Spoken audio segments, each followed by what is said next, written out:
It nourishes the planet. It sustains life. Without it, humanity would cease to exist. But the creek is more than a necessary resource. It is a witness of the past. Warring tribes have questioned their motives in its reflection. Native women have washed the blood from their men's garments in its waters.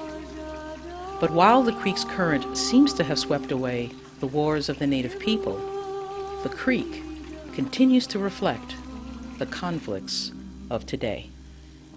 So 42 families were evicted. But they finally moved everybody out, but they didn't reimburse them or anything.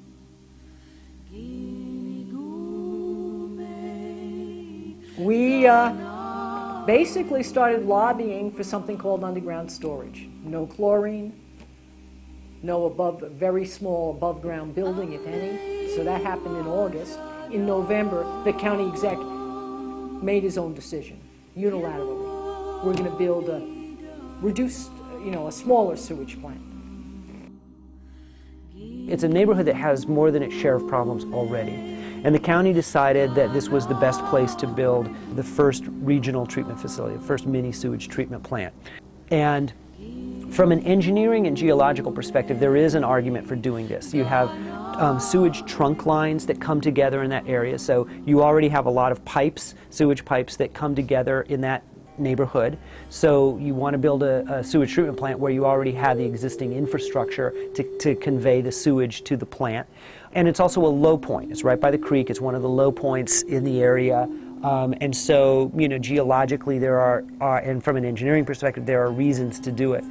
The problem is that there's also very strong social reasons not to do it because of it's a basic issue of fairness, and I would argue, and the Partnership for Onondaga Creek has argued, that it's an issue of environmental injustice or environmental racism. People aren't overtly racist, but you have all these engineers who are mainly not African American, probably none of them, who are designing the sewage plant in offices that are in suburbia. They don't see the people. They don't hear the people. And from their point of view, it's technical. And hey, guess what? It's housing, so the people aren't going to be a problem. They'll just evict them. Like, I can't even walk down the street, and it smells really bad. Especially when the wind blows and things, it's really bad. It smells bad, and it's not nice to look at. It's really gross. These things are avoidable if you take into consideration social concerns and social justice concerns. People just don't care or just ignore it, but it's not going to go away. It's probably going to get worse.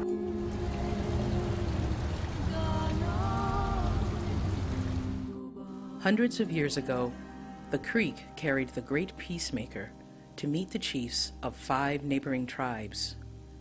It witnessed the coming together of different peoples in an attempt to achieve peace. The peacemaker planted a seed, and the creek nourished the seed, and the seed sprouted and became a sapling. After the sapling had become a tree, the peacemaker tore it from the earth. The chiefs filled the hollow with their arrows and hatchets, and the peacemaker replaced the tree atop the weapons. The earth consumed the weapons, and they were swept away from the tree, away from the land, and away from the people, forever uniting the 5 tribes in peace. From that day on, unanimous consent was required in all decision-making, allowing every man and every woman's voice to be heard.